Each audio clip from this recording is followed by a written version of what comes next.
course, you know what kinds of coffee there is in Mexico? We have Marago. This is from the Arabica side of. We got the Arabica, and then you got the Robusta. The Robusta is more stronger because it has more caffeine to it. So if you order Robusta, this will be a stronger coffee and more caffeine. So of course that is not good for the heart. And of course, when you have the Marago, that's one of the best coffees in Mexico, not only in Mexico, but in the whole world, okay? And of course, you got, I could say Folgers, but I'm not telling you what kind of coffee it is, but it's taken from Mexico, the coffee, Folgers. Okay, and then we have the Altura, that's another kind, variety. And then we have Caracolillo, that's like a worm, a snail. This is peacock. It's called Caracolillo. And then we have the Prima, the Prime Watch, that's Prima Lavado. That's a form of another coffee type, like Típica. Típica is versus Bourbon. Though both are good, they're okay, but the Típica somehow sells more commercial. Then you have the Oro Verde, that's green gold, and then you got decaf, of course. Decaf, actually they get the decaf by getting the grain in the sun, so these will become dry, and that is why they take the decaf from the green bean, actually. And of course, there are so many coffees we got from Jamaica, we got from Guatemala, we got from Brazil, we got the Terry states. Actually, that is why they have a green, actually, it's not a green, it's a yellow cherry. The cherry is not a regular cherry. We call it cherry because they are ripe enough, like red. Red cherry is when they start to work on the coffee, but it's not the regular cherry, but we call them cherries. All are cherries, and they pick up like picking tomatoes. They are here picked by the indigenous, the Indians, actually Mexican Indians, and the higher the altitude for the coffee will be the best coffee, because you don't have any commitments on pesticides or fertilizers or anything, chemicals. It's just by itself. It's just the coffee by itself, and they got some shade from other plants. So this is the right stuff for the coffee. And we can get you coffee, could be by the kilo. They come in a bag. 1 kilo is 2 pounds. They got a half kilo. That's about 16 ounces. That will be about 484 grams. And we can supply by the kilo, by medio kilo. That's half. You know, we got actually the pound will be 1 pound is 2.2, and half a pound will be 1.1. Okay, so that's the difference. In Mexico you got kilos, in the United States you got pounds. Mostly you get the prices there in the United States by pounds. Of course they will give you less. That's 16 ounces. We sell by the kilo here in Mexico. And of course, what else can I tell you?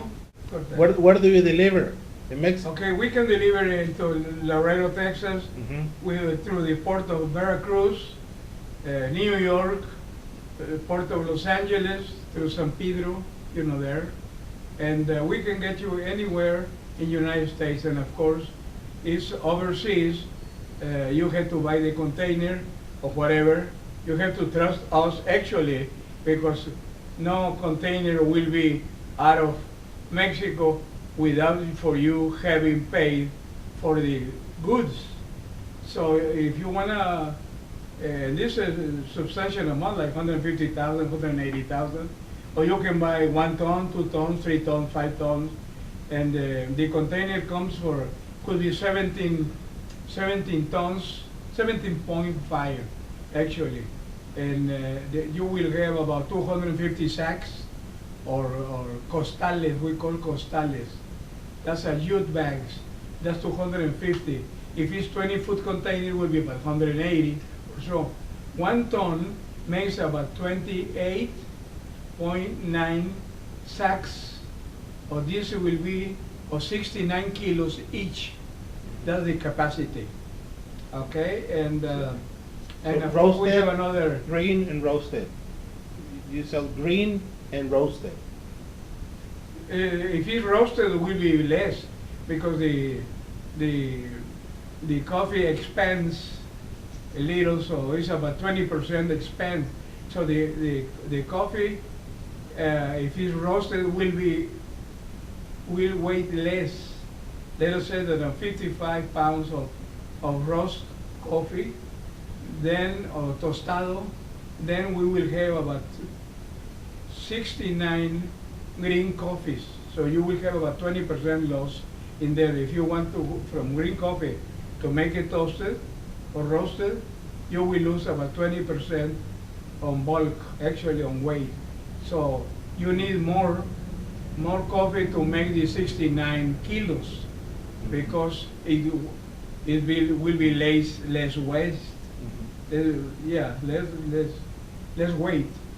And that's what it is. Of course, we have a good coffees from Brazil. That will be the Terre State. That will be a bourbon type of yellow cherry.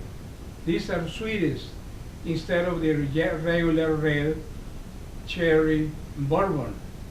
Okay, so that's the difference. But we have Caturra, we have bourbon, we have almost all kinds in Mexico, and mostly in the areas of Veracruz, Chiapas, sometime in Guerrero, Acapulco. Actually, there is almost the cooperativa there are about sea level, 65 meters. But they bring the goods from up the altura, the high sierra. They bring it and they do all the work right on the close to the sea level. But actually, there will be all the coffees. They come mostly about for being organic, even if you don't do nothing at all. That's organic. That will be about 1,200 metros over or above sea level. That's what it is. That is why you get the coffee. You get it from high altitudes. Okay, you can get it from about 800 above sea level, 900, but not as good as the ones that they are high above. Okay. So I think that's it. And this is Burford coffee. Burford. Burford coffee. And we call them La Gran Cosecha. That's the great harvest, the name, okay? And we have, of course, I told you, all the Maragos. We got, actually the Marago start to plant it this year. So for next year, there will be enough Marago. This is just 3 years ago. The people start asking for Marago. And they don't have Marago, so they have to plant it. So now they are doing the plantation, the cultivation, and ready for next year. Probably we will have good coffee available. Okay, thank you.